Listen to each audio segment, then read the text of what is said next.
앞으로 재판은 길고 길겠지만 당장 정경심 교수의 영장이 법원에서 인정되느냐 마느냐에 따라서 상황은 판이하게 달라집니다. 사회부 유호윤 기자 나와 있습니다. 네, 유 기자. 네. 수사 초기부터 논란이 있었습니다. 그 기간 동안에 특수검사만 30명 넘게 투입되고 압수수색 영장은 70개가 넘고 다소 이례적인데 기간도 조금 길었던 거죠? 네, 그렇습니다. 우선 표를 보면서 설명하겠습니다. 조국 전 청와대 민정수석이 이제 법무부 장관에 내정된 게 이제 8월 9일입니다. 예. 이후 사모펀드와 이제 자녀 입시 관련 의혹이 불거졌고 검찰 고발로까지 이어졌죠. 그리고 8월 27일 검찰이 대규모 압수수색을 시작으로 이제 본격적인 수사에 착수했습니다.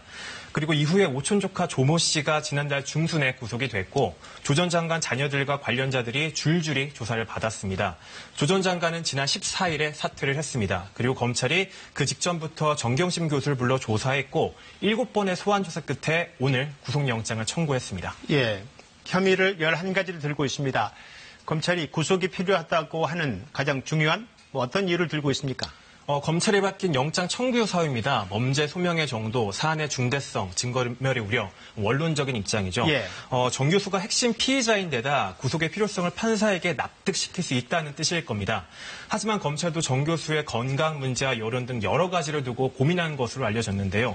결국 핵심 피의자에게 이제 책임을 묻는다는 그 수사 원칙을 명분으로 승부수를 던진 것이 아니냐는 분석입니다. 하지만 정 교수 측은 7번이나 소환하고도 이제 구속영장에 청구한 것은 부당하다 이런 입장입니다. 네, 앞서 잠깐 정경심 교수의 건강을 말했는데 네. 사실 조 전 장관의 동생의 영장이 기각된 것도 하나의 이유이긴 하지만 건강이 들어있지 않습니까? 약간 민감한 사안이죠, 지금. 네, 그렇습니다. 정 교수는 현재 뇌종양과 이제 뇌경색 증상을 호소하고 있고 관련 자료도 이미 검찰에 제출을 했죠. 검찰이 영장 청구 전에 객관적으로 정 교수 건강 상태를 검증했다 이렇게 밝혔습니다. 구속 수감이 이제 불가능할 정도는 아니라는 게 이제 검찰의 판단인 건데요.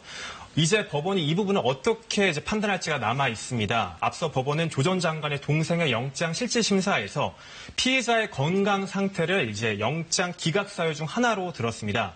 앞서 리포트에서 보셔서 아시겠지만 증거물도 검찰이 확보한 상황이어서 구속이 필요치 않다. 이제 불구속 재판 원칙이 지켜져야 한다는 피고인 측의 주장이 어떻게 받아들여질지도 관심사입니다.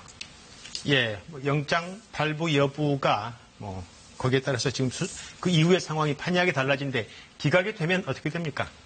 네, 그렇습니다. 아무래도 후폭풍이 만만치 않을 것 같습니다. 발부 여부에 따라서 수사가 탄력을 받을 수도 사실상의 종결 수순으로 밟을 수도 있습니다.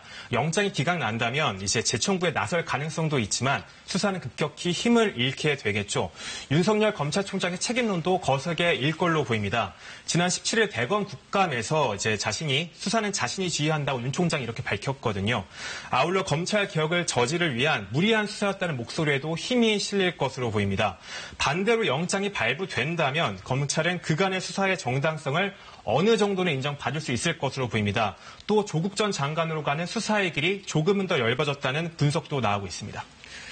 예, 결국 영장 발부 여부가 앞서 잠깐 언급한 대로 조 전 장관에 대한 수사로 이어질 수 있는데 이 발부 여부가 어느 정도 영향을 주게 될까요? 영장이 발부되면 조 전 장관이 바로 검찰이 조 전 장관에 대해 수사에 착수할 것으로 보입니다. 이제 정 교수가 받고 있는 혐의 중 일부가 이제 조 전 장관과 관련돼 있다는 의혹이 있기 때문인데요. 따라서 검찰은 조 전 장관의 조사 없이 수사를 마칠 수 없다 이런 입장인 것으로 보입니다. 반면 영장이 기각되면 조 전 장관의 소환은 당분간 미뤄질 가능성이 큽니다. 나아가 조사 자체가 힘들어질 수 있다는 전망도 나오고 있습니다. 네, 잘 들었습니다. 사회부 유호윤 기자였습니다.